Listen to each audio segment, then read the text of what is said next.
And we're back another week. A very delayed week, but again, your host Mathias is here with the boys. I'm gonna introduce yourselves. John.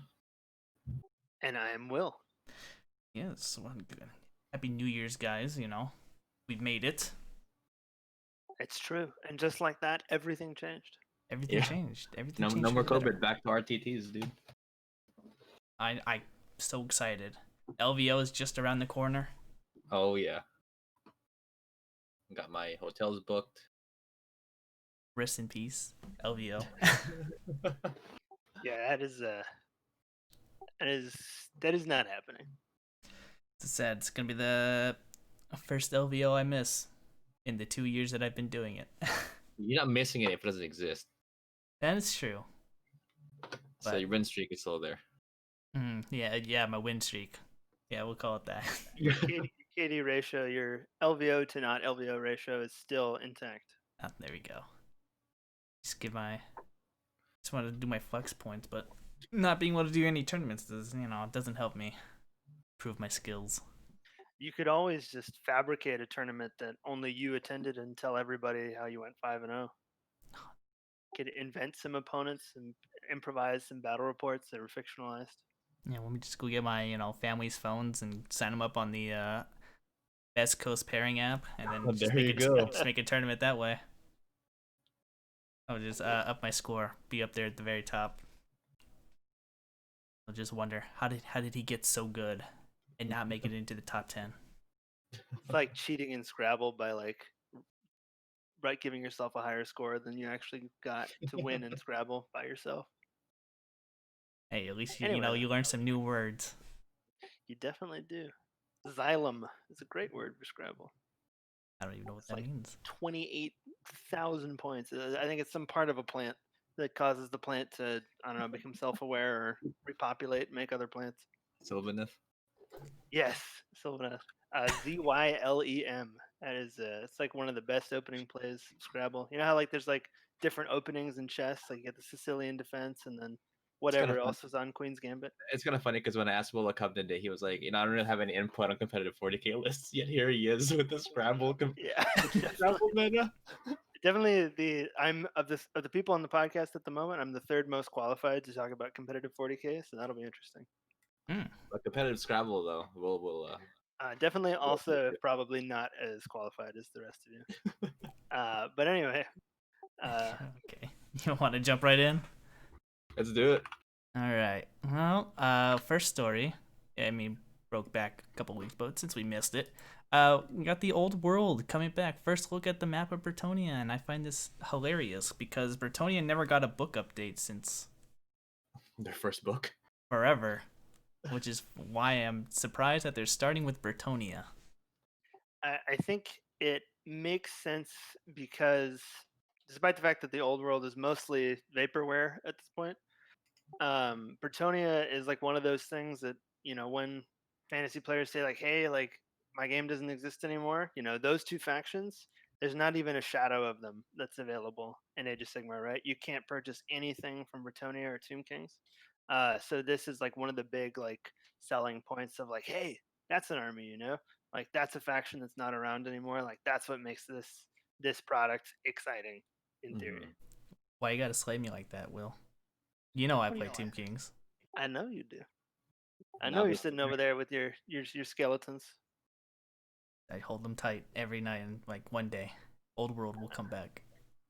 I mean, that's the question: is what exactly is old world going to be? So if old world is it going to be another edition of Warhammer Fantasy? Is it going to be like a drag racing game? Is it going to be like a 4X where you build a base and then you lose everything? I mean, we don't have, correct me if I'm wrong, I don't know if we know anything about what the game itself is supposed to be. We just know the setting is Warhammer Fantasy. They have not confirmed that it's going to have miniatures. Actually, they might. I'm sure they have, but the only thing we know is that they're going to have square bases. If it's just bases with stickers on them. Oh, gosh. Tokens. No longer do you need to buy the plastic. We make cardboard cutouts for you. So this one actually was interesting because it poked a massive hole in the theory I had for what the old world was going to be. So I was convinced that the old world was going to be just the empire states feuding between each other, simply for the practical reason that then Forge World would only have to make one range and could include upgrade kits, kind of like what Horus Heresy is. Because I just can't see them having the resources to make, a bunch of armies at once, since they don't really seem to be able to sustain doing that, and even the more popular IPs. Hmm. I think But it's still going to be that because, well, if you look at Horus Heresy, you got the Space Marines and then the other losers that no one really cares about, right, like Mechanicum and Solar Ox. Just kidding, I play Mechanicum. But the point being that they could make mostly Empire stuff and then like have like 5 kits for orcs and like 5 kits for like I guess Wood Elves are in this map. that's true. High Elves are in this map as well. So Well, and some stuff they wouldn't have to make kits for at all, because a lot of it like still exists. I mean, they may still decide to do it if maybe I don't know. There's some sort of call for like resin clan rats. now this goes into the question of like it. A lot of people say Old World, myself included, is going to be like War Master scale because I don't see Forge World making a new game in which you could use your old models and mass. You think they're gonna screw the old players out of that? Well, absolutely. I mean, I they gotta wouldn't put make it past them. No, of course not. It's Forge World. Um, like I think it's going to be a War Master skill. I would actually play the hell out of this game if it was War Master skill. Or simply, it could just not include the rules for those old factions that had Yeah. miniatures. Like it could be, if like Kislev, right? Like I think they showed some concept art, and I may be misremembering, but it seemed like they're just gonna make that into like its own new faction. Like it may be the fact that there is no way to play, or they provide no rules for the old factions, or if it's not rank and flank. I mean, I assume it's rank and flank because they're square bases.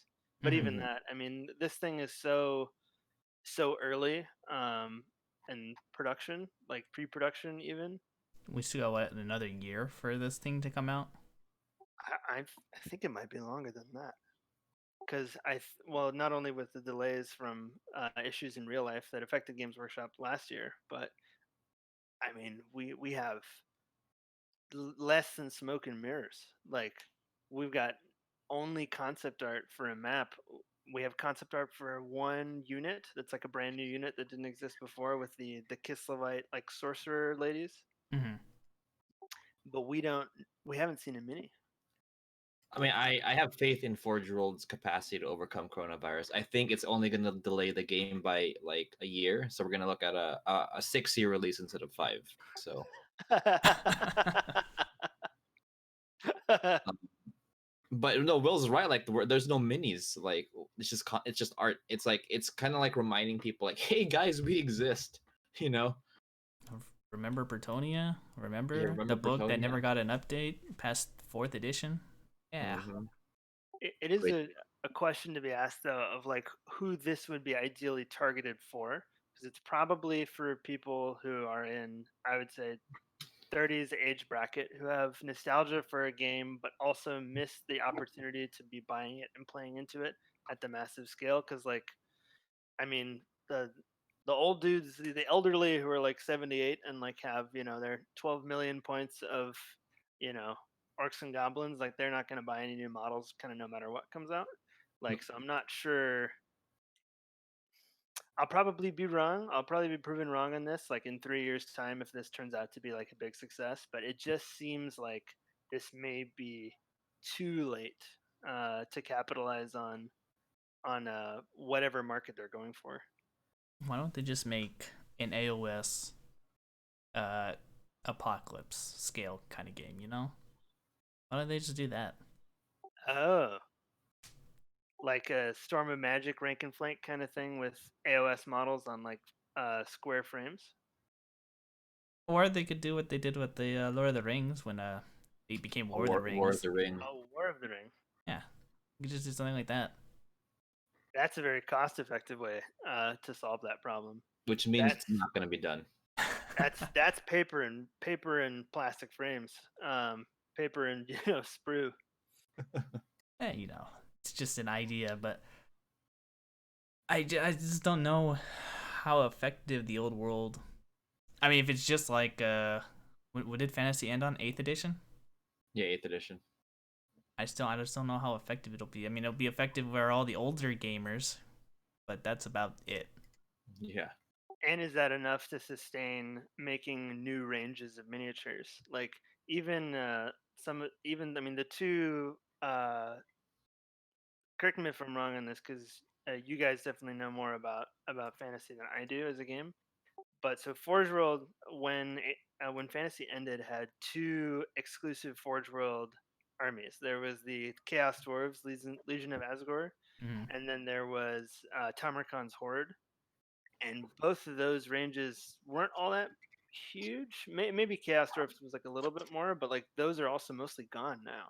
They largely didn't survive into Age of Sigmar, not necessarily from like a lore perspective, but like a lot of those models you just can't get. Right.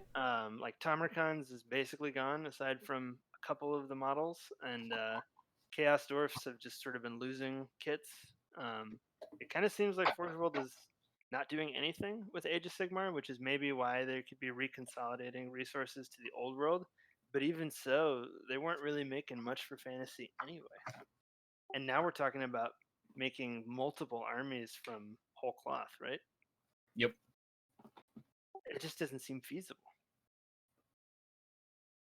I don't. Well, I mean, this is Forge World, right? So they're probably just banking on the older gamers, but I'm basically just seeing this as more like a specialist kind of game, right? This would Yeah. fall under the Necromunda I agree. But the thing Warcry is, categories. with specialist games is, can you really do a successful specialist game the size of the main games? Like Horus Heresy is pushing it hard, and the releases for that game are abysmally slow No, I mean compared to like something how I like would Necro. that's how I would see this, honestly. Right, right. I agree. So, and that's the thing. Like, I think that's gonna be the route of this game, which means we will see like a new release every 6 months, kind of thing. Oh god. So, like, yeah, man. Like, And I have. If I was a fantasy fan, like, wouldn't hold my hopes up for this game as a revival of the old days of fantasy. This is just it's Forge World, unless Forge World dropped everything else. The only way I could see this working is, and this seems unlikely, but one of the reasons that Horus Heresy in its heyday, and not to say Horus Heresy is over by any means, but I think we agree, John, that like when Horus Heresy was really really big, it was when those plastic starter sets were available. Yep. Because that was you could get them in stores, you could see them, you were seeing them pop up way more on just like everywhere beyond just like the special like Facebook groups for Forge World and stuff. Like they became something you would see out in the wild, way more accessible and like reachable by more people if the armies that they decide to do have some sort of like plastic starter set. Like it could be a thing of like, oh, it's like a new Cities of Sigmar style army, but it's really just Empire guys, and you could use them in both games. This is grasping at straws, but that I could see sustaining it. Like if there was a way to use them beyond the one game they're in, because even actually a lot of the stuff from Horus Heresy could be used in Warhammer 40,000, like 7th edition and stuff, right? yeah. Like some Yes, of the tanks and the dreadnoughts. but I don't think the stuff they're gonna release for the old world is gonna be compatible with AOS, No. because the only compatible stuff from Heresy are Custodes and Space Marines. Like Mechanicum can use in 40k. Solar Ox can use in 40k. All the Ruin Storm stuff has no 40k rules. You know. So But yeah, the only thing I can see how this could probably be profitable is you'll have that starter set that Will was talking about, but I would assume it's gonna be like Empire versus Orcs or something like that, That would make the most sense. and them allowing, you know, like a what's that thing called? What index, having like an index for all the playable armies, just until they can start rolling out their own model kits for them. That's how I see it. Kind of like what happened with Blood Bowl, because like Blood Bowl, there were a bunch of like special players and stuff that there were rules for them, but there was no way to get them. And a lot of the teams too, uh, when Blood Bowl first got relaunched 2-3 years ago, like Mm-hmm. there were rules for like Lizardmen teams and like Wood Elf teams and stuff. No minis. We're only getting that Wood Elf team now.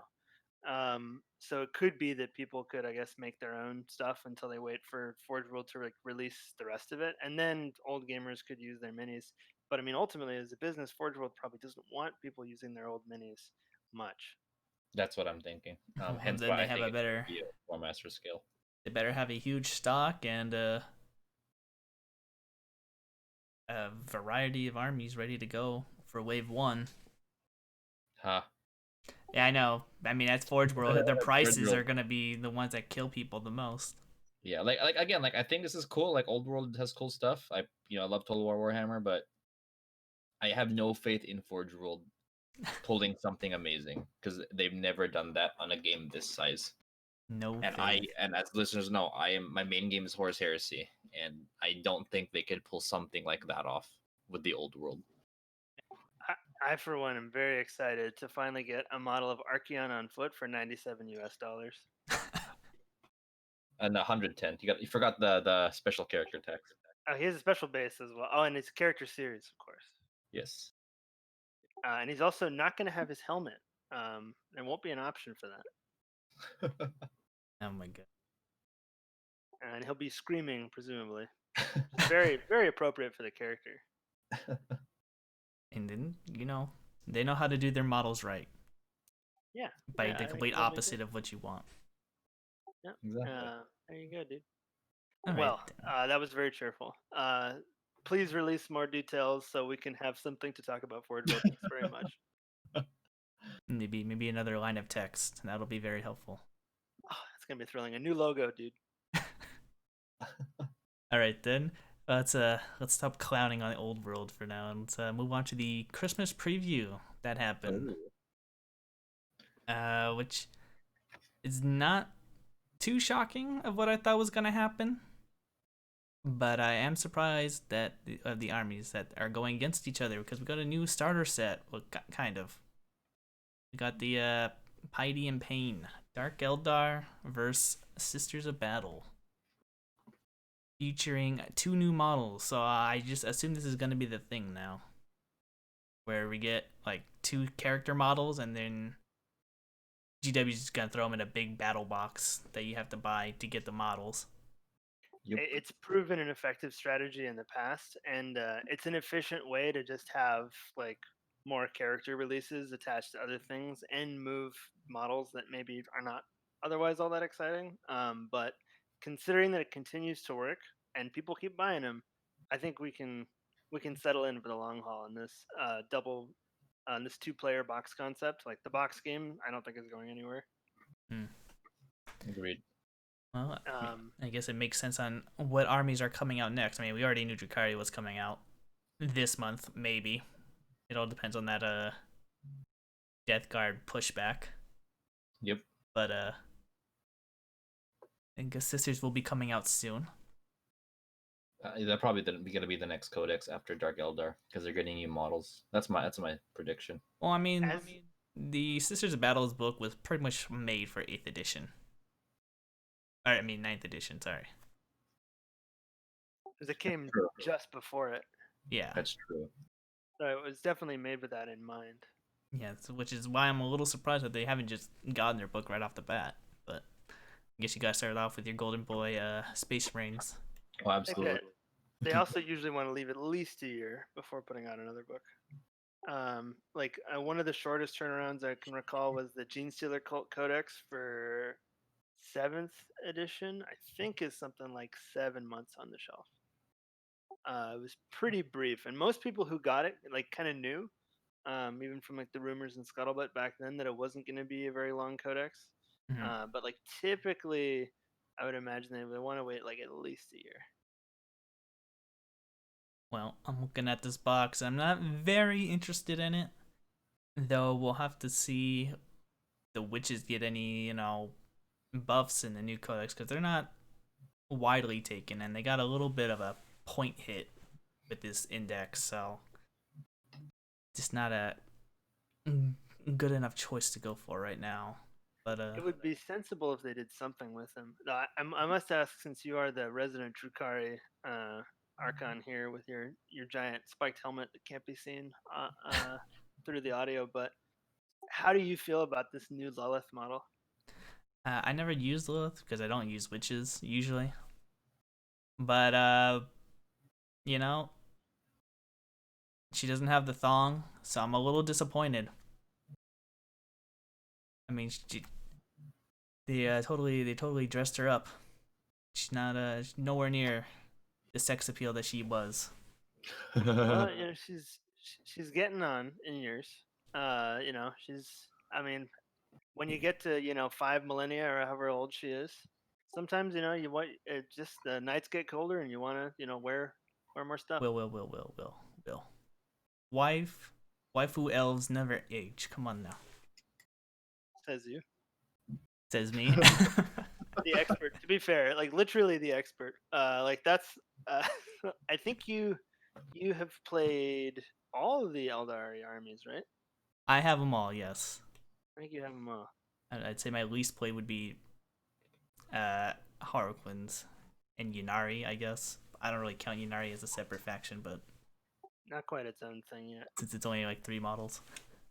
I mean, the sister model here is pretty cool. Like, she's nothing too special, but it's interesting because like Lilith is not a model that I thought of like, oh man, when's the remake for that going to come out?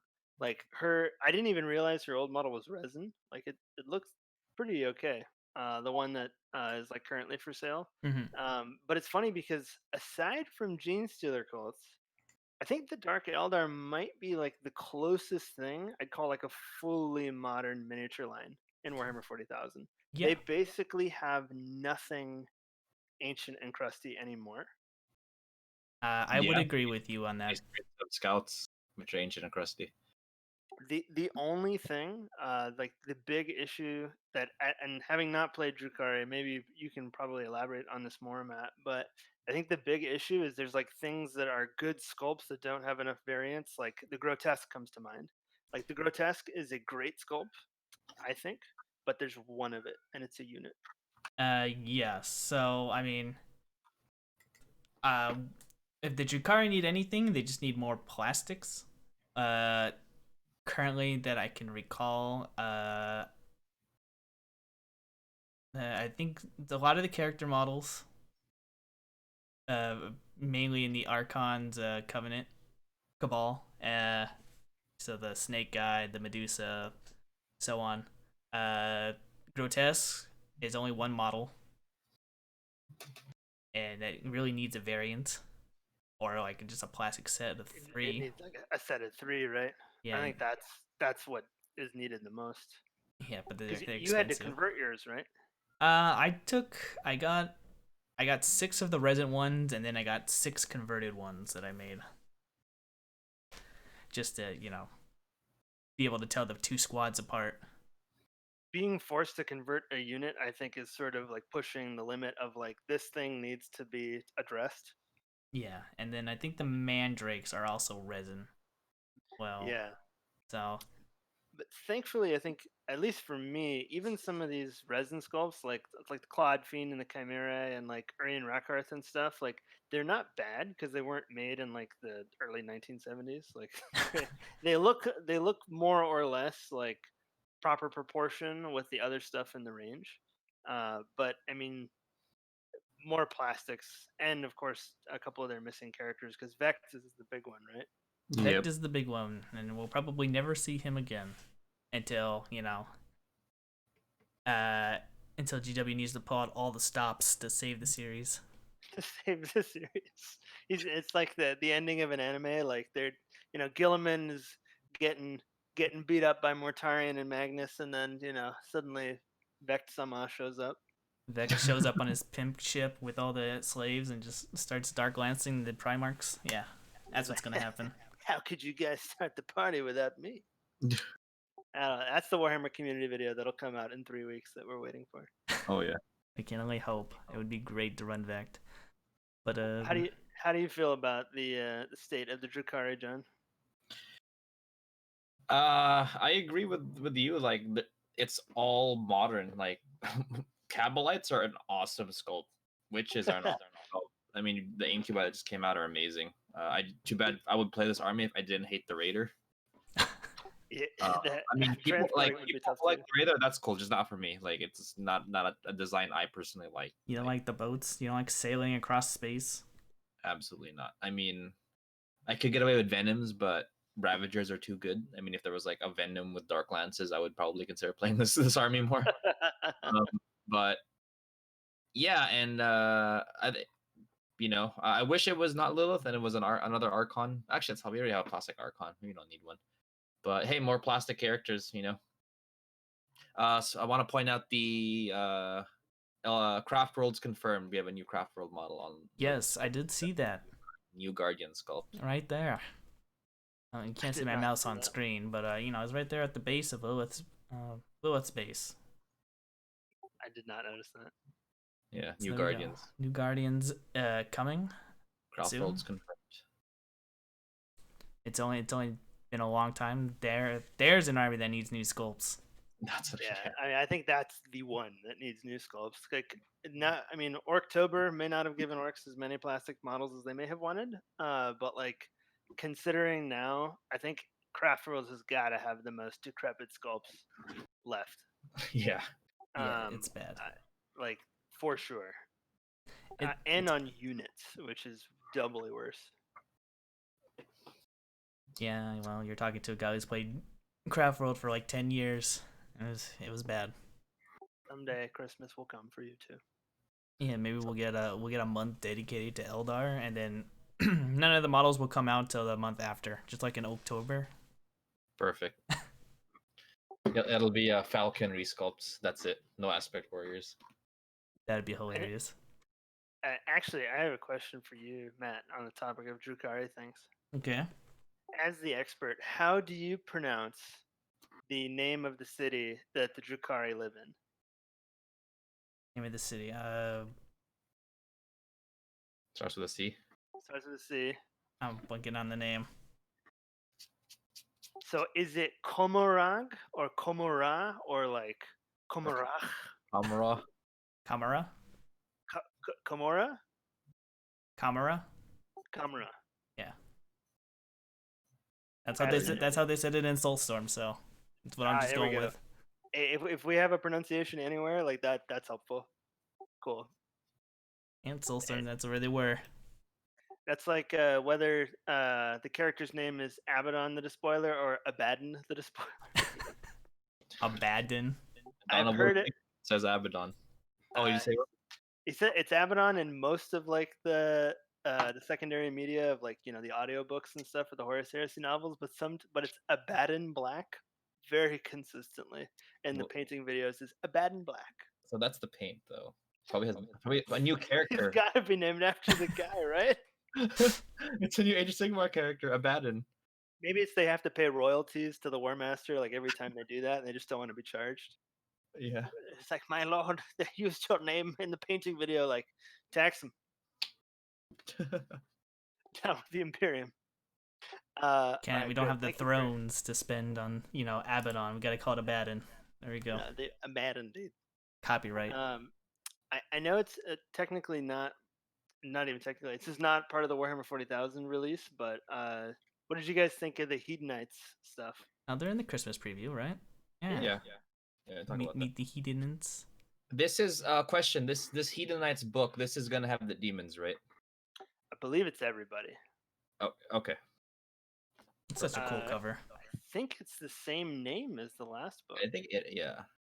The cover is amazing. I can't see. It would be a massive break from tradition for just the way Age of Sigmar has been releasing the books for the last 2.5 years to have the demons and the mortals separated. I just don't see any reason they would do that. Mm-hmm. At this point, though we haven't seen like pictures of them like next to each other. Like I'm sure it's gonna work. it's so interesting because I think on the whole, I mean, these models are awesome. Oh, Right? they're amazing. Like this is the Slanesh stuff everybody would have wanted. And so I've been seeing people talk about it on like Age of Sigmar forums and even like 40k stuff, just because like those models are cool. People want to convert them. And it brings to an interesting observation, I think. So, as listeners probably know, John enjoys making fun of people who associate themselves with their army as like we, who Yes. like say like I am the army. It's like if a Necron player says like, oh yeah, like man, like that's what we do. We just hide in tomb worlds and stuff. Like there's you got to have some separation between the little plastic man and yourself. Slanesh players on the whole tend to be exactly their faction. I have seen so many Slanesh people already being like, "Where's the? We gotta get more models. Like this, it's not enough. Like Space Marines have all this. It's like Space Marines. Like, what are you saying? You're the Slanesh players. You're the second fiddle to like all three of the other gods anyway. And now they're getting things. And then Beastmen players, they're getting Slangors, right? Yep. We got Slaneshi Beastmen. Get them And crab hands. The Beastman forums are overwhelmingly like not enough Beastmen. This is not enough, or they're like Beastman players being like shrinking donkey people that like where the corn gorse, like, dude, One day we'll get corn gores. like literally screeching from their herdstones, like barely comprehensible English and just like guttural wails. Where's my slangors? Oh, that's Um, Slanesh for you. Always want more. I always want more stuff, and it's a massive release too. I mean, it's like I'm counting like at least like 8 or 9 kits or something, because this is the Christmas stuff is combined with not only Glutos, who's the giant chariot guy. We can talk about him too, Yeah, we'll but talk to him when we get there. they had, I mean, they had even more stuff revealed over December. Like the Myrmidesh, like the guys who were like half possessed, and like the Mirror Guard and Sigvald. I mean, it's crazy. Hmm. It's a huge release for a faction that I've always sort of thought of as like the redheaded stepchild of the Chaos Gods. Oh, I remember GW trying to hide him early Sigmar days. So it's finally been enough time to like, you know what? Now's the time to bring out Slanesh. Yeah. Now's the time to bring out the degenerates. Let's do this. I suspect part of that also is they just didn't know quite what to do with Slanesh.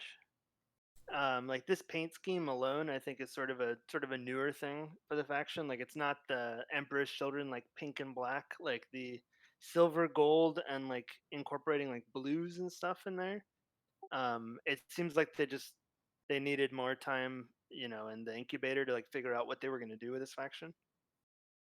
Hmm. And the demons last year was kind of the tip of the spear on that, because I mean that Keeper of Secrets model is, I think, largely a triumph, but it was the last of those demons to get updated, and is long time coming. Yeah. Uh, Slanesh has definitely been getting a lot more love than the other gods, I would say, in my opinion. I mean, it's them and Nurgle, really, just from what I've seen. Yeah, I mean Nurgle had such a renaissance in the last like 2 years. It's even hard to imagine what other stuff they could want. Yeah, so now it's just up to Zinch and Korn to finally get some more stuff. I mean, I know in terms of AOS, I know Zinch is pretty solid right now. So I guess it would just be Korn that's missing everything. Mostly in 40k. Yeah. Yeah, and the demon side especially. Mortal Corn is a lot. See more demons. Yeah. Hopefully, we'll get something by the end of the year. I'm sure we're gonna continually get more and more Slaneshi info as the Psychic Awakening thing goes on. I forgot what it's called for AOS. Mortal Realms? Broken Realms. Broken Yeah, Realms. broken. There you go. I said that was such like a question, like Broken Realms. Really? Yeah. You know what you're talking about. Vaguely. But again, good looking models. It was a pretty good Christmas gift, I would say, for some people. Not everyone enjoyed these needs.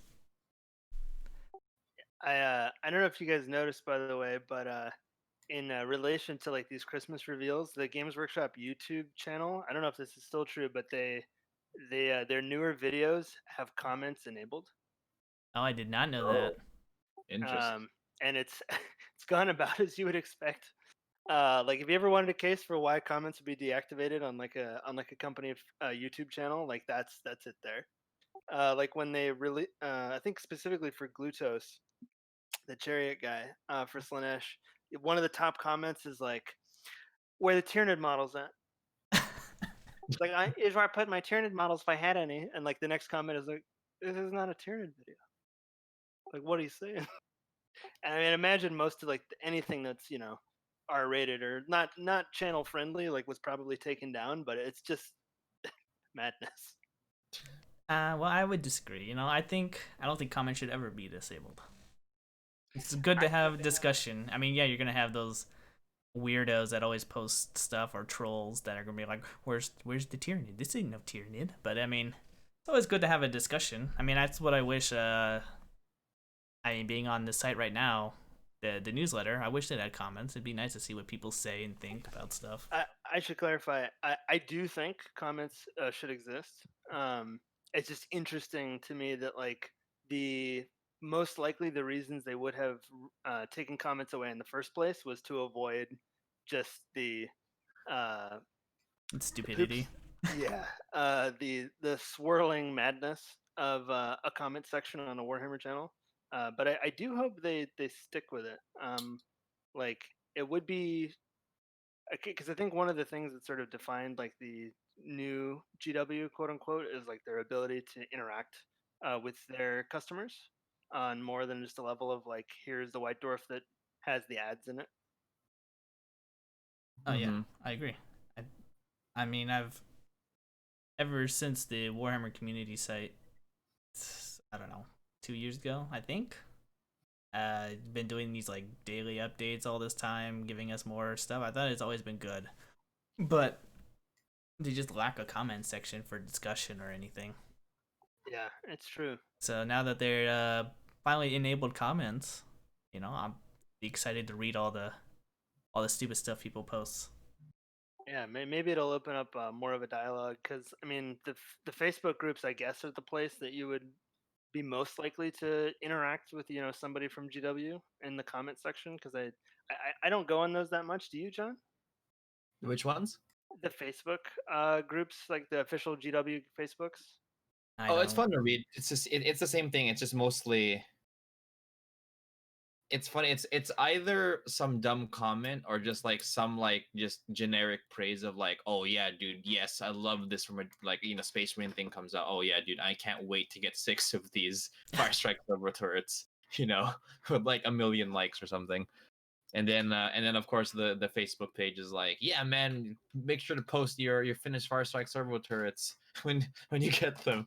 Like, yeah, it's it is funny though when something gets deleted. That's always for a laugh.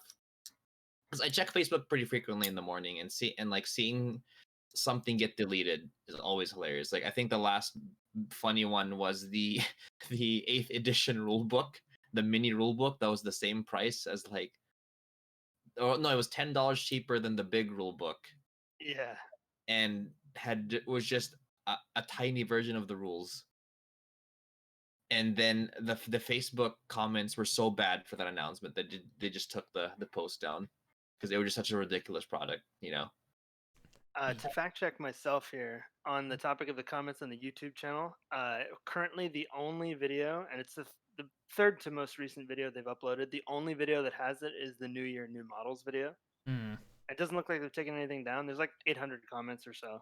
And it seems largely pretty civil, but it doesn't like for their most recent video, which is just like this week in Warhammer like newsletter thing. There's no comments on that, It's a shame. which sort of doesn't seem like there would be anything on there. So we'll see if that's a trend going forward or if they just made a mistake.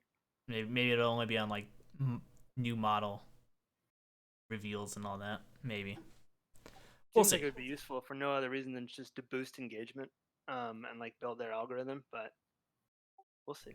It's a smart way to do it. But speaking of models, we got model of the year results in, and we'll slowly go down Okay. So we got a Ragnar Blackmane apparently was up there. Techless apparently was up there. I don't even know why that model's up there. That model's so ugly. I think there's some tinfoil hat about the Techless thing. Oh yeah, I want to hear Cons- this. So considering we have no one is privy to the actual numerical tally of the results, right? Right. So like if Techless is an honorable mention here or like the top 10 or something, like we would never know. And particularly this model is such a controversial sculpt to say it as kindly as possible. Like Lumineth aesthetics themselves are so complicated. There's like an entire thread on TGA, which is the big Age of Sigmar community on the internet, about just like, do you guys like this? Like, do we like this faction? I have no idea. Like, is this cool, or do mountain elves suck, or like does Techless dumb? Like, is it a pose problem? It, it's it's interesting that Techless is on here. Ragnar is not as surprising. Like that's a solid model. Right. I don't care about Space Wolves, but like I think most people look at that and be like, oh yeah, okay. It's a meh kind of model in my opinion. I was surprised to see Silent King made it to the was only in an honorable mention. I thought he'd at least be in the top 3 here, but surprised. You got the Mega Gargant. That's a cool one for what yeah, it is. It's okay. I wonder how many people own a Mega Gargant. Oh, I don't know. Whoever has $150 to spend, I guess. I think it tends to be more than that, isn't it? I have no idea. I just threw out a random number. Could be 160. I think he's 200 gold pieces. it's 200 gold pieces. That is so much for one model. Holy shit. He's 195. Is the telling you pay for the options. You pay for the plastic. That's too much for me. But here we are. What is this? Number three. We got the Triumph of Saint Catherine. Pretty good choice. That's cheating. That model's like it's like sticking all the Space Marine characters on base and saying like model of the year, guys. See, interestingly though, like I would say like Catacross got cheated out of like a on a model of the year status last year, and he is also like 5 models. But this is like 12 people. Yeah. I'm surprised it only got 3rd place considering what got 2nd place, which was the Void Dragon. I mean, don't get me wrong. The Void Dragon looks cool. It's a cool model. I like it. But when I compare it to 3rd place winner, I'm like, I don't know how that beat that, honestly. It's not as detailed or impressive, I should say, compared to that. But I guess from a sculpt standpoint, yeah, if you look at the cherubs, like the cherubs are pretty impressive because like everything else on there is like nothing mind blowing from like a technology standpoint. But like the Void Dragon is like such a flex of all the negative space in its chest cavity in particular. Of just like look at the models we can make, you guys. And how it floats. Yeah, and like the floating and stuff. Like ever since like the Incarn got made, they've been having a lot more fun with this the technology they've been using to make these really cool sculpts. The floating technology. My favorite thing about the 3rd place winner, the Triumph of Saint Catherine, is the battle sister whose job it is to like hold a plate of like rose petals. Can you imagine like going to Sister of Battle College and like getting your BA and like bolters or whatever, and then like you complete your master's program and like you're gonna get to be in the Triumph of Saint Catherine and you get to hold flowers. But here's the thing, man. Like indoctrination for the ecclesiarchy is mind blowing. Like she probably has like it's probably the Mean Girls thing where everyone's jealous of her because she's holding the roses. Like I want to hold the roses, man. Like it's probably less heavily. Phyllis gets to carry the plants. Here I am with like a basket of dead doves. Now here I am with a multi-melta blasting like tanks everywhere, but nah, dude, I want the roses. That's what the it's used. Safer job. True. And then the 1st place winner, which I called. I mean, we're gonna skip over the Grot. We got Gazgul. I got so pissed when I saw because I saw this in the morning. I was kind of groggy. I just woke up. I'm like, no way. Did they really just meme Makari? Like, is it another like freaking like um like noise marine thing? I was so mad that like okay, they're just making a joke. It's actually Gaskell. Crisis averted. It's actually, in all seriousness, Makari I think is actually the worst thing about this miniature. And the reason why is not that I hate goblins, or that I hate Makari specifically. Makari has a weird balance to him and a weird like degree of like what angle does this model look cool from? Because like Gazgul technically is in motion, and like you can see the chain, like the ammo shells from his giant gun are like going the same direction as Makari's banner. Hmm. But if Makari is in like almost any other position, he looks super lopsided and like, what are you doing? Like he can only be on that angle next to Gazgul, like the one they show in the model of the year picture, or he would like be hitting Gazgul in the face with the fan. So if I had a Makari, which I don't plan on getting one, I would probably put him on some cork to center him a little bit more. But I mean, I think this is a pretty deserved win. Well, I just wonder if it's just big models, big character models that always just win, right? Wasn't that the trend so far? Is it like Well, the trend was you had keyword named character, keyword Heretic Astartes. like Chaos Space Marine. So now we've removed the keyword Chaos Space Marine, but we have the keyword of name character still there. Yeah, like if Noise Marine was the fluke, which I think he is.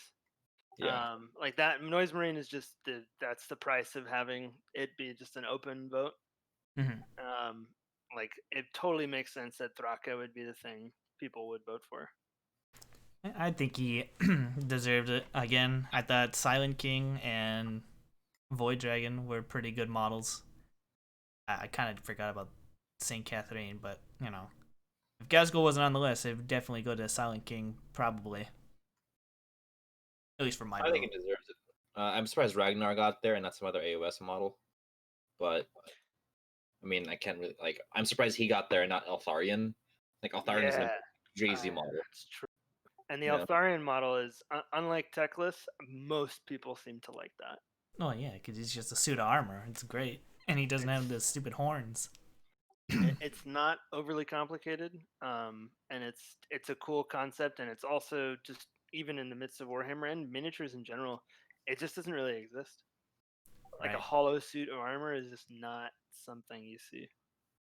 Not on Mm-hmm. the level that mini does it, And but it's probably not on also a a little. game. He's a little guy. It's true. He's a little guy, but he does have the character keyword, so could have made it on the list. Could have won. Could have won. Could have, but he's AOS, so he does kind of a Oh very yeah, slim keyword 40k. chance. I forgot about that. He has Yeah, that keyword 40k. I still think they should split this up, because it's just. I mean, otherwise, like the other properties have no chance of coming close to like the 40k one winning. And I Right. think it would just. I don't think people would be annoyed or feel it was cheapened by just having like best 40k model and best AOS model. I think it would just result in more varied winners and like feeling like more of a celebration and not making the other property feel like unloved unloved grotling. No, Like it was like what we said last time, right? 4 categories: AOS, 40k, specialist, and then just model of the year, right? yeah, I totally agree with that. Would be good, but who knows if they're ever gonna do anything like that. So, moving on, go to the New Year's preview, where we got look at that, more models. We got a video, but we'll pull up the pictures later. Let's look at this big chariot carried by gimps. But how do you guys?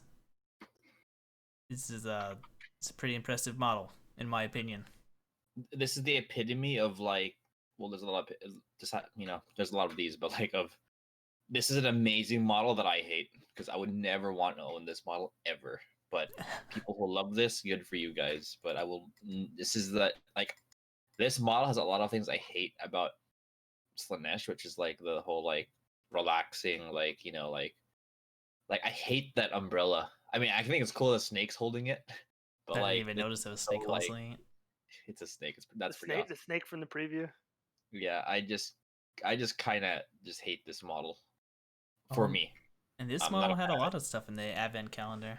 It had the it. It did. stone guy, it had that snake, had something Like else. claws and stuff too. Yeah. I think as somebody who likes Slanesh stuff in general, like this model is amazing for what it is, but the idea of owning it is terrifying. The idea of owning it and having to paint it, like it is. I was looking at a lot of the diorama models. Like you would need to take like a month off of work to like just sub-assembly this thing and like paint it, like the marble and stuff. Like this feels like it was a team of people working on this, and it's a great effect. Like the thing I really like about this is that it's not. It's showing the other sides of like excess and like Slanesh. Like this is like Lord of Gluttony, right? Like it's not just like a demonette waifu. Right. Which is important because it makes otherwise Slanesh could easily fall into sort of like a much narrower like pigeonhole from what it's actually supposed to be. Like the Vladimir Harkonnen vibes here are very strong, and I think that's not unwelcome in Slanesh. Mm-hmm. But Yeah. I can't see any universe in which I would ever want to actually own and paint this model. It's funny because the old world Facebook group, speaking of old world from earlier, someone asked like, hey guys, like I kind of feel the AOS models are so like over the top, like anyone like check out this new Slanesh thing, like I can't wait for like more like classic design stuff. And like it's funny, most of the comments are like, this is like old school Warhammer Fantasy Yeah, on a square base, like this echoes the old Realm of Chaos stuff for Slanesh. totally. I mean, that the big fat guy looks just like one of the really old artworks that they actually used in Tome of Excess, which was one of the supplement books for the Fantasy Flight Black Crusade Oh, game. that's right, yeah. He looks just like the big old chunkus from that. There's also this is the only Age of Sigmar model to date that includes a halfling. Wait, what? Do you see the little halfling serving him his dinner at the foot of the steps? Holy crap, you're I right. did not see that, no. He's a little halfling man who's got armor. He's got a plume. He's totally covered in head to toe in armor. It's a little hard to see from the front view. Yeah. I can send like a crop photo later, but there's a little halfling guy there, and he's giving him his snacks. And it's super funny. It's the first halfling in Age of Sigmar. Also, could just be like a human of small stature, but So a halfling. It's a halfling. half man they call me. Yeah, so very impressive model. I'm with you guys. I would never want to own this because I don't want to paint it, and I want to build it, and I don't want to carry it anywhere. So it'll be sad when someone at the local GW store throws dice at it. It's great that it exists. It's really a triumph of like what Slanesh is supposed to be, and the fact if anything is to be over designed, it should be Slanesh, because Yeah. it's like true. excess and like madness and like just looking at the sheer amount of things and like the insane degrees of opulence. Like he's got his hookah thing, he's got his like skull mug, he got his Cheetos, like he's got everything, Everything you need. and his little halfling guy. But I, I can't imagine. For some people, this is going to be like one of the most fun models they ever get to work on. But I'll stick with the simpler minis. Well, speaking of simple minis, we got the video also revealing some Advent characters. So the first one, I believe we've already seen before, right? This is the AdMac guy. Wasn't this in like the last preview? Yeah, it was in a preview from a while ago. And yeah, that was He exists. Yay. It was weird that they showed him off again. I was questioning this. I think this is a chick. You think it's an admit chick? I think it's a chick. Okay. I have a gut feeling it's gonna be a girl, which is cool. Like AdMech like does not care.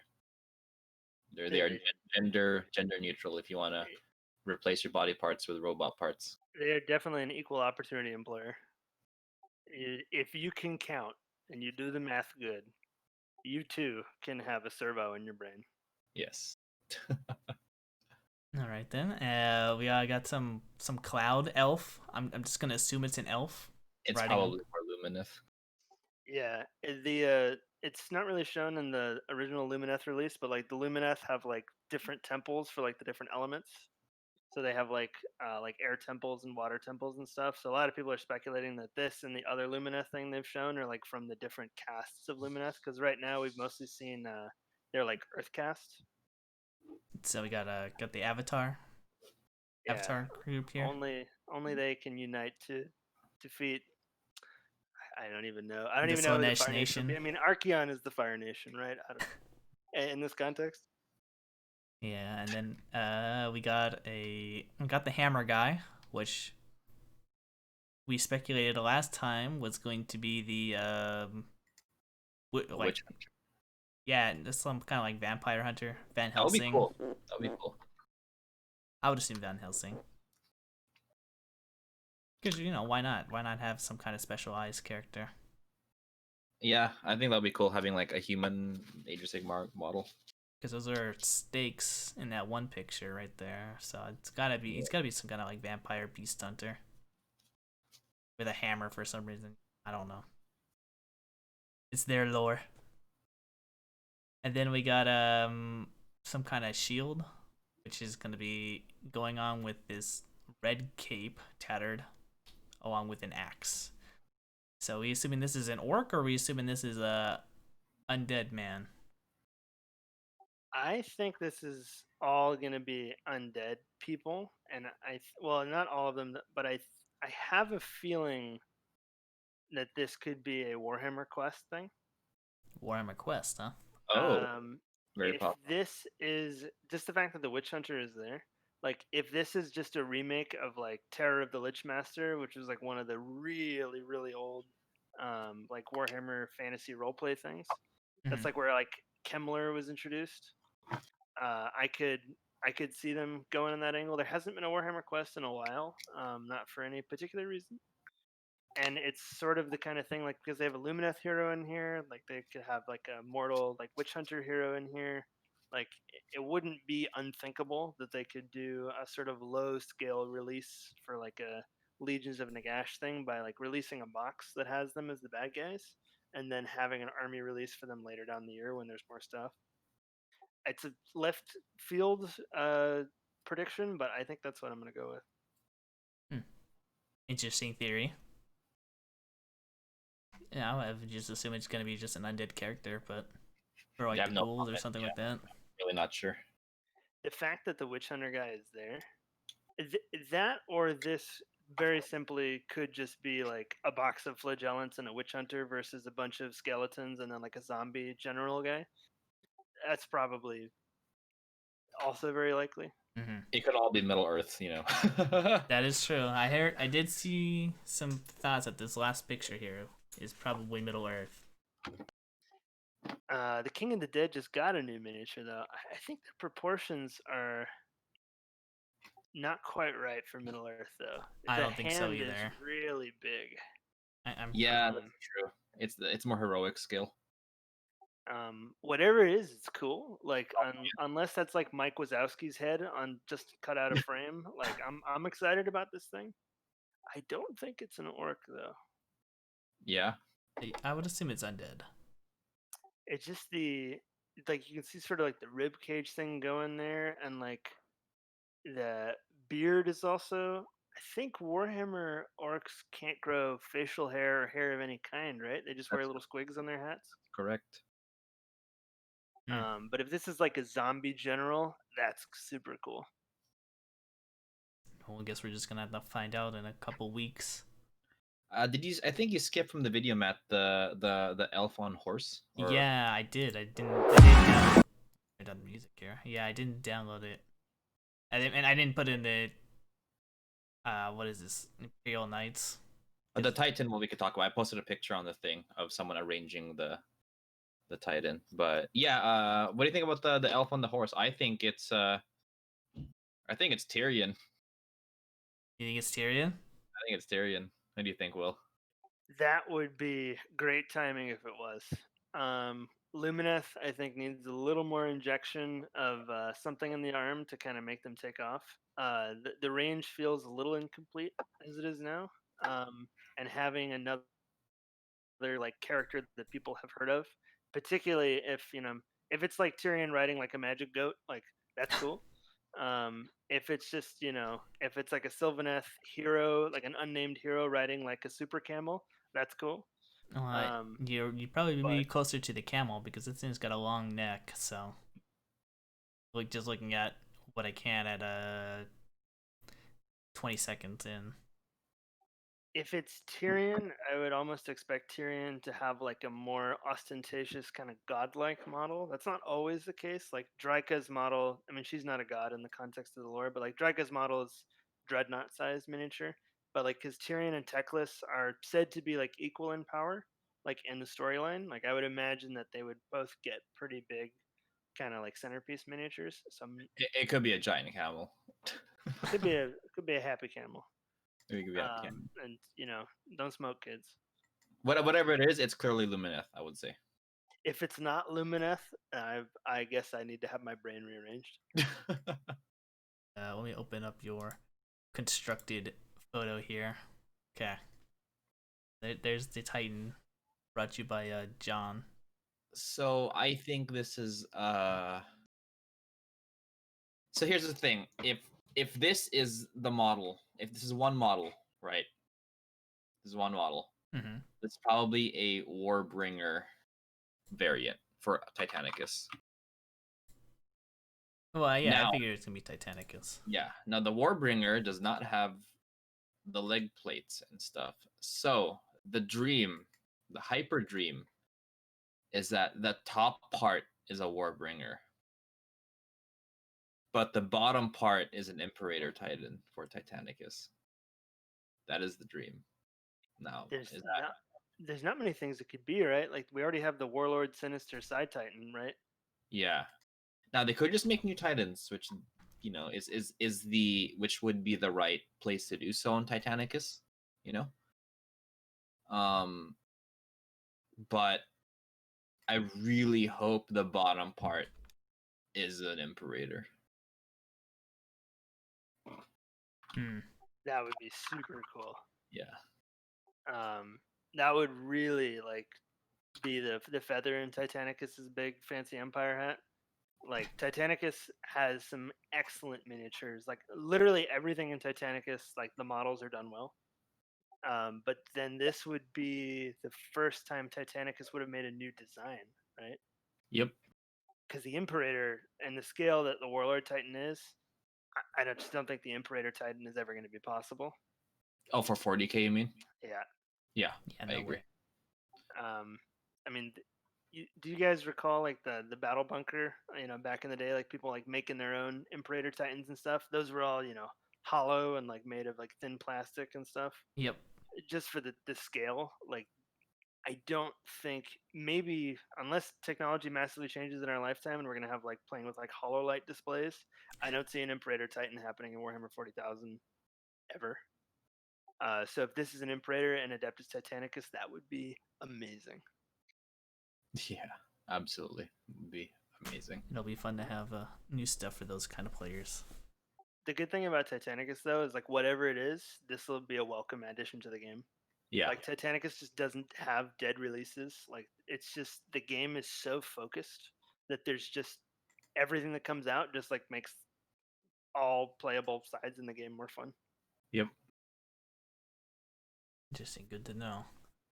I don't play it, so I got too many other games. Lots of games. Yeah. All right. Well, then so how do we feel about these previews? Excited? Meh? It's a lot of AOS stuff, which makes me happy. It's true. There's a lot more AOS than 40K announced, which I don't think any 40K. Oh well, Titanicus and the what is this guy called, Mechanicus guy that we already knew about. I don't know why they showed him, other than to tell us that he's still here, guys. Don't worry I expect the reason that it feels like there's a lot of AOS stuff on the horizon is because this year there just weren't many AOS releases due to real life circumstances. This stuff was probably designed to be baked in at some point into 2020, and just didn't make it. Well, I feel like at least the first half of this year is going to be dedicated strictly for AOS. I mean, 40K is going to have its releases with the codexes being re-released, but then I don't see much into it. I mean, I know we have kill teams apparently coming back, but I guess it's popular. I don't really enjoy it that much, but I think one of the reasons that might feel that way, that like AOS would be getting more stuff, is that AOS is not in quite the same creative corner that 40K is in, where 40K we're mostly expecting redos of previous things or a release of like an army that we know about but doesn't have a range, like World Eaters, for example. well, I think it's more of 40K doesn't have that many specialist games compared to AOS. Is how I feel about it, right? Because like Warcry and Underworlds. Yeah, you got Warcry, you got Underworlds. There's one more. There's one more, right? Don't they have one more? I think it's just Warcry and Underworld. Well, 40K has none.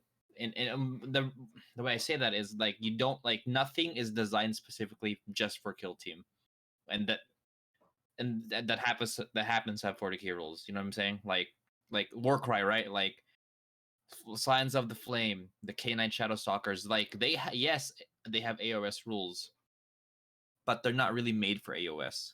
They're made for Warcry. You know. Same for Underworlds. Like they have AOS rules. You know, you could play the Slanesh stuff and the High Elf, the Lumineth stuff from Darkchasm and AOS, but they're not made for AOS. I mean, Yeah, you're right. If you look at Kill Team, nothing's really made just for Kill Team.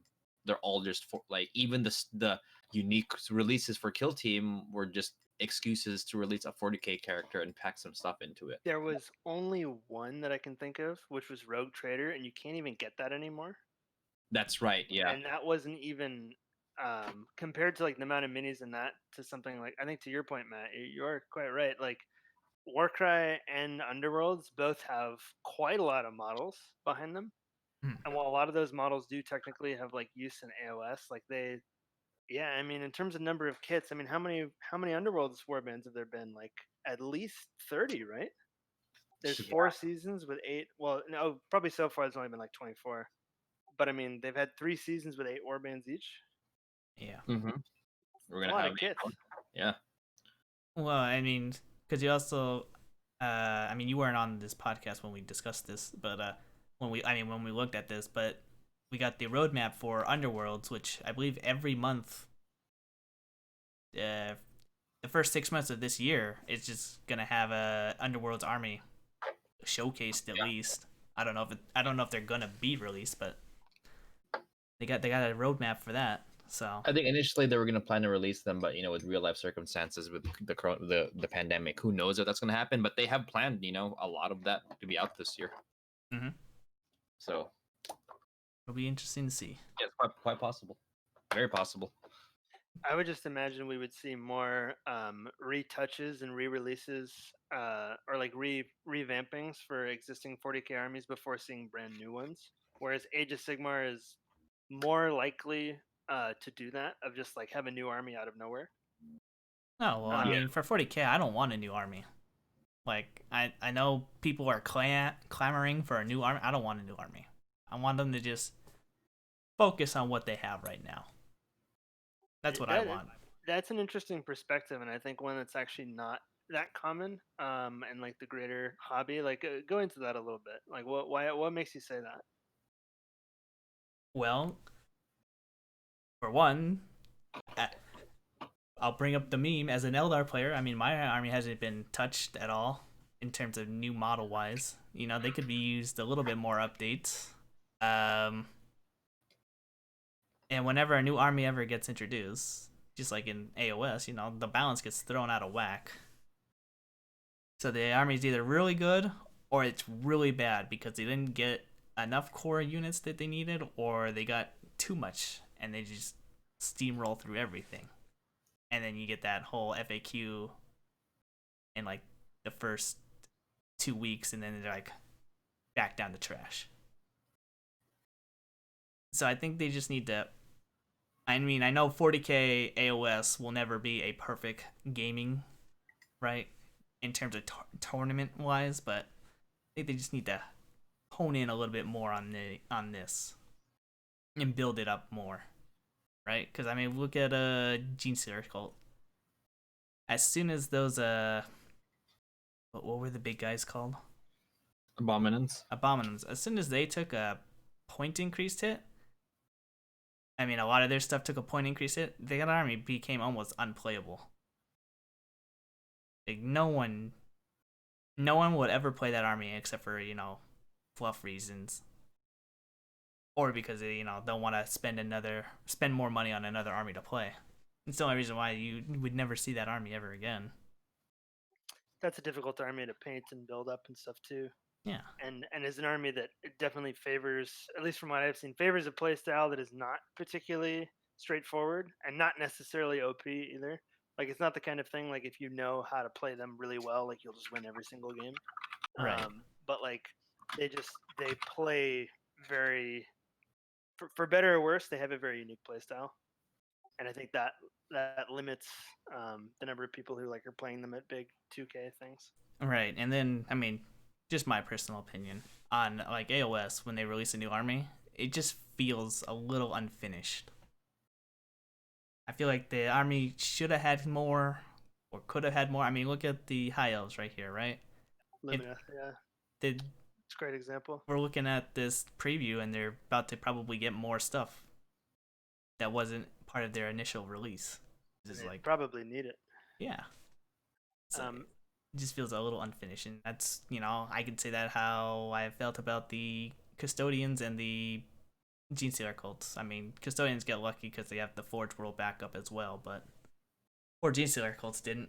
Not until like last year, 2018, when they got like the ATVs and everything announced for them. It's like, oh wow, great stuff. How do you feel about this, John?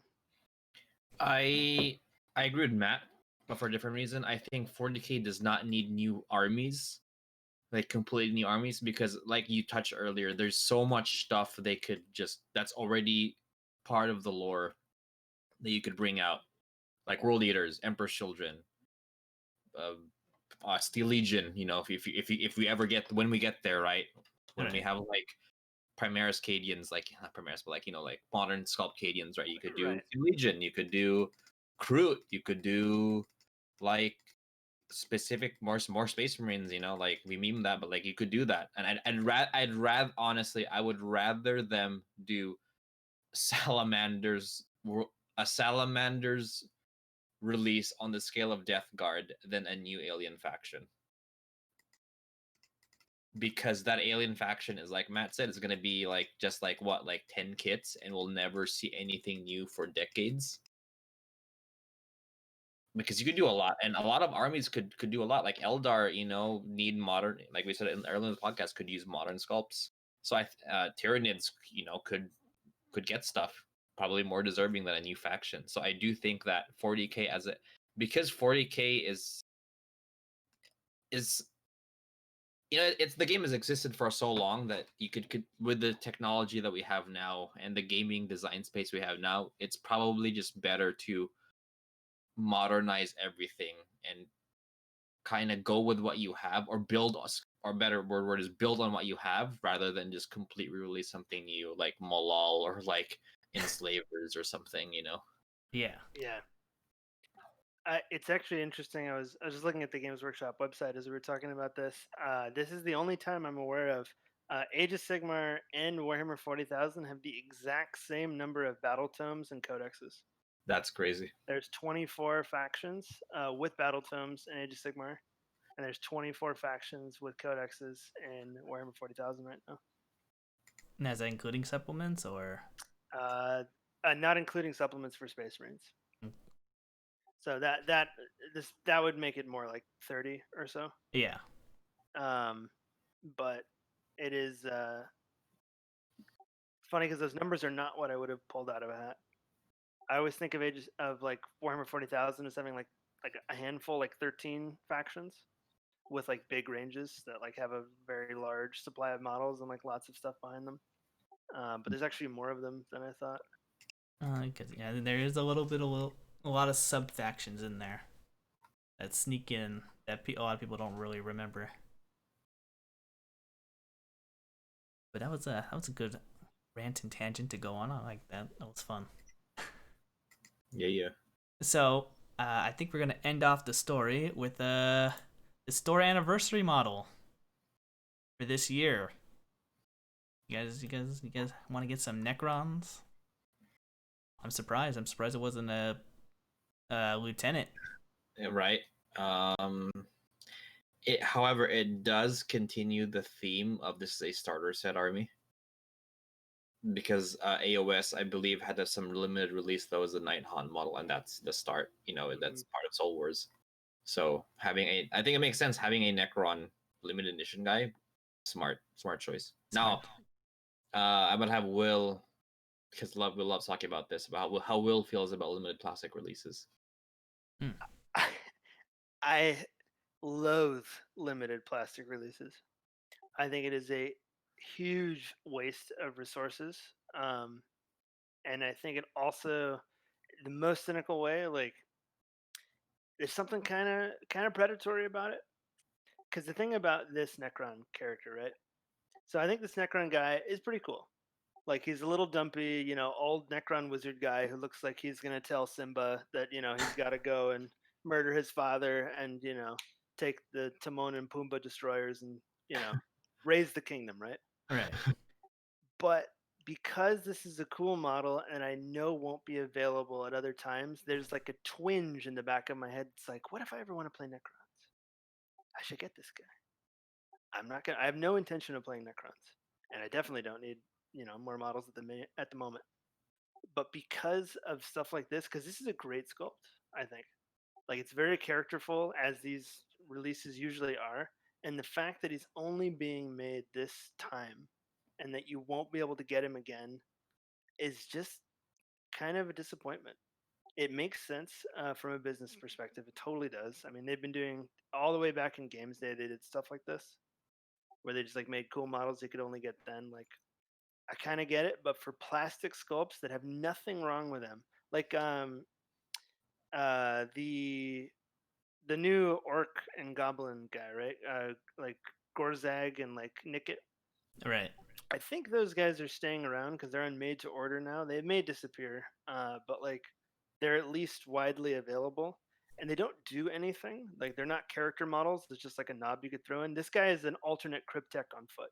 I believe he's the only Cryptek with a Canopta controller model we have.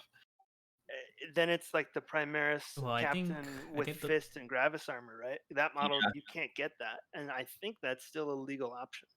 Oh yeah. I think the one riding the Scarab is also. Well, that has a cloak. This has the +1 to hit for Canoptic units. Okay. If you want to WYSIWYG it, like this is the guy you want. I didn't even know that, and that makes me hate it even more. Yeah. I think this is a cool model, and I think people should be able to buy it. And I don't think I understand from a business perspective like why this is the case.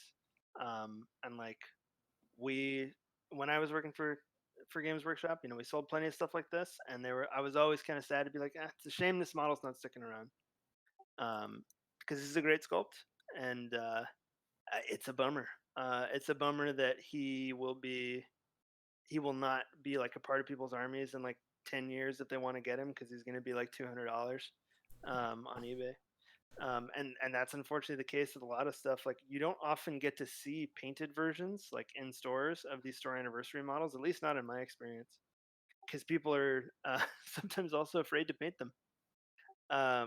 Like you only get this one model, and like yeah, you could strip it, but like if it's a plastic model, they don't strip quite as easily as metal models do.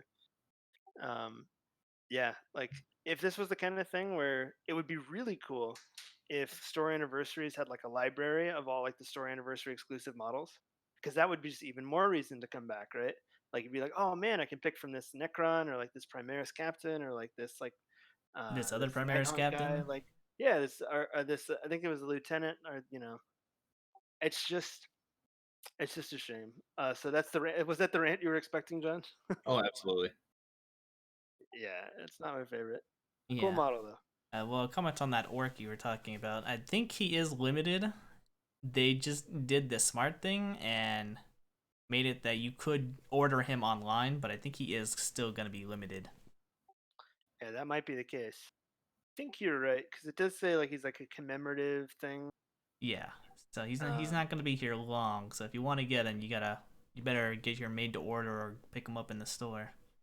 Gorzag and Nickit is a little less bad because they're not they don't have the burden of like rules attached to them. Right.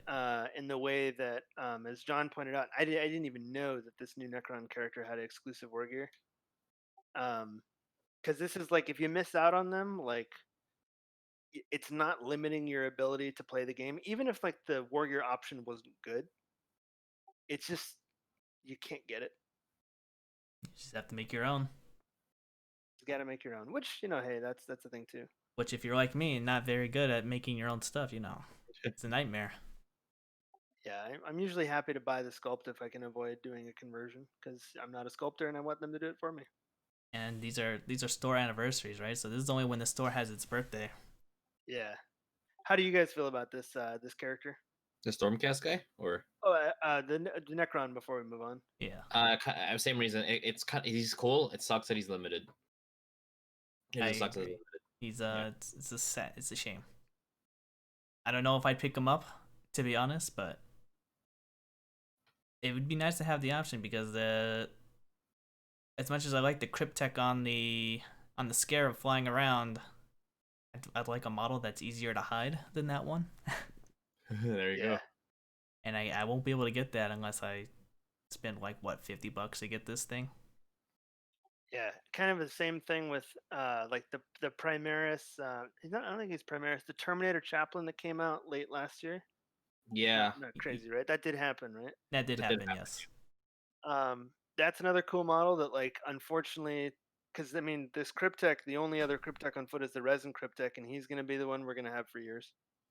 Mm-hmm. Despite the fact that this model could have replaced him or at the very least been alongside him. That is a shame. On the topic of the Stormcast, I think the Stormcast is cool. The Storm. Yeah, I agree. He has got some impressive upper arm strength though, holding that. I guess he's not really holding it; it's sort of on the ground. The big Bulgor head he's got. Yeah. Just holding it, casually dragging it on the ground. He's dragging it along. This is a funny one because like this model totally it's in the Hammers of Sigmar color scheme, but like it should absolutely just be an Astral Templars because those are the dudes who like hunt beasts and like wear pelts and stuff the most in the lore. But like it just happens to be the guy. It's kind of like when that Reaver Lieutenant came out and like he's an Ultramarine. Like yeah, okay, I guess he is. Like I guess we couldn't paint him black and put a crow on his shoulder pad. Just so he matches everything else, but You gotta go with stuff that's familiar. yeah. This guy probably also has exclusive rules, so the same rant applies. Like, it's a shame that he's not gonna stick around. But then again, Night Questers are not. There's no comparison to like what they are compared to what Cryptex are. Right. In terms of relevance to the game, unless I'm totally wrong there. I couldn't tell you. Kind of that Cryptex were like at least at one time were a staple of Necron lists. They still are, as far as I know. Mm-hmm. You still run them. Let's see. And what else do we got here? We also got some in-store goodies as well. And get a Warhammer dice bag With non-branded dice. Non-branded dice. That's always nice. Just D6s. Get some posters, I think. Those are cool. As long as those posters aren't like postcard sized. It would be nice. What is this? Is this a book bag? Just like strictly for books? I think it's a backpack, yeah.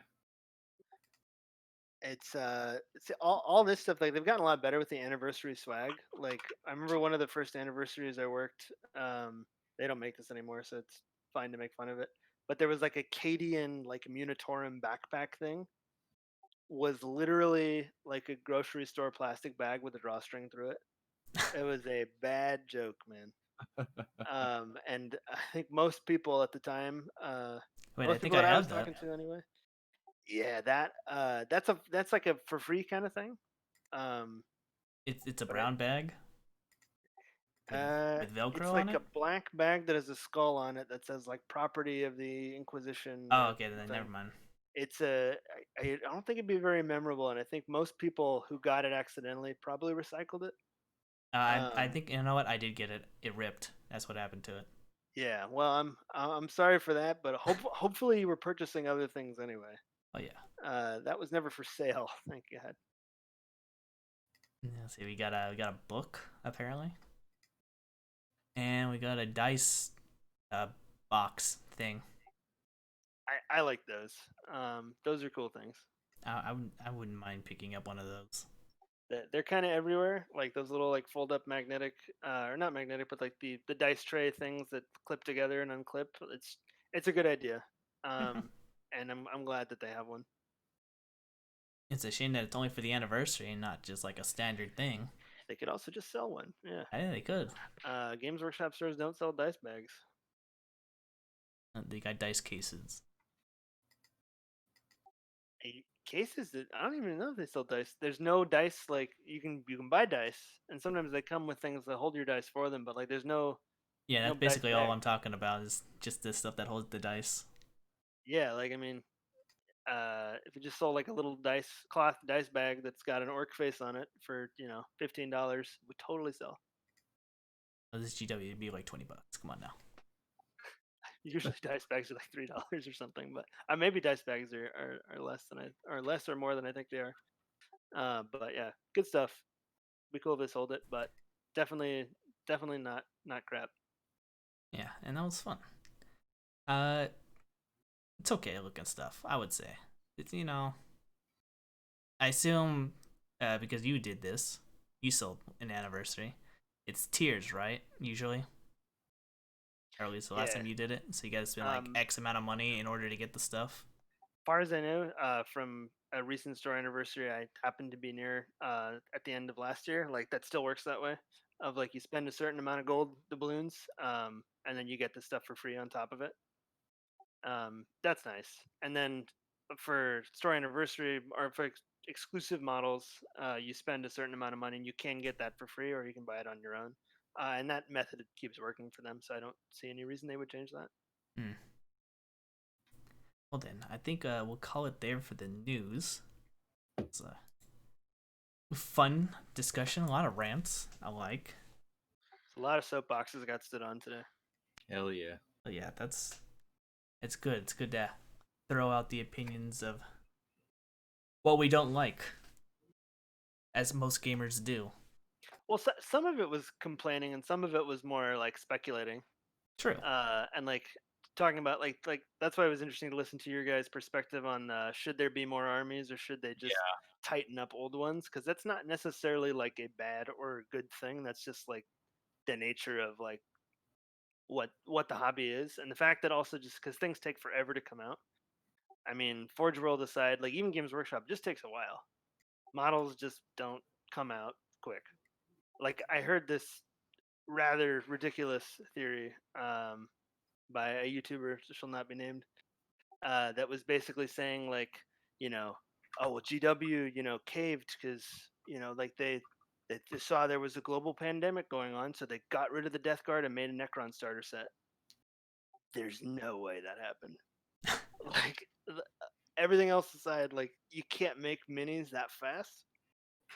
That would suggest that like in like February or March they decided to redo Necrons. It's a bit Totally what happened. Like they weren't just chiseling the models, and knotting him like out of plastic. it's a Stuff bit just out there takes. theory. It's a bit out there. I think that one may not be the case. Well, you guys have any Gaming plans this week? Wednesday gaming. I play some Star Wars Legion. Gonna bring out all the baby Yodas. Oh, not yet. I think they're sold out. Too many people are buying them. Making a whole army of them. Grogu Assault Squad. Yeah, Grogu Assault Squad. How about you guys? Or how about you, Matt? Because I'm gonna be playing with Will. We're gonna be relearning the game. You didn't do that. I'm gonna try secret. out my Angry Boys in a Which one? 2K game. The Black Templar. Oh, I didn't know alright. you had Black Templar. That's awesome. Yeah, since I got the endowment ascent, I'm like, yeah, I got use some models here. Everyone plays Space Marines. Everyone has it. I was reading a Goonhammer article on starting 40k armies and why you should play them, or why not you should play them. And when it got to Space Marines, it was just like reasons to play Space Marines. It was like statistically speaking, you probably own them already. I mean, when you're in the hobby, as long as us, of course, you have some Space Marines. I mean, everyone in our gaming group either has Space Marines or Chaos Space Marines, in addition to other stuff. Everyone in my gaming group has Space Marines. There you go. It's the measurement by which all other minis are measured.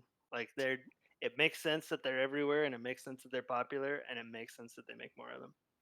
And that's why they are the poster boys of 40k. They just work. Just work. Well then, I think we've been rambling on for a while here. I think we'll call it here. That's great. It was nice to have you back on, Will. Yeah, thanks for letting me come and bring my soapboxes and put up a platform for you guys to rant about the minis that you wish were different. Welcome anytime on the show. Well, thanks for having me. Yeah, thanks, bro. And then we'll catch everyone else later. So until next time. Later, everyone. Goodbye.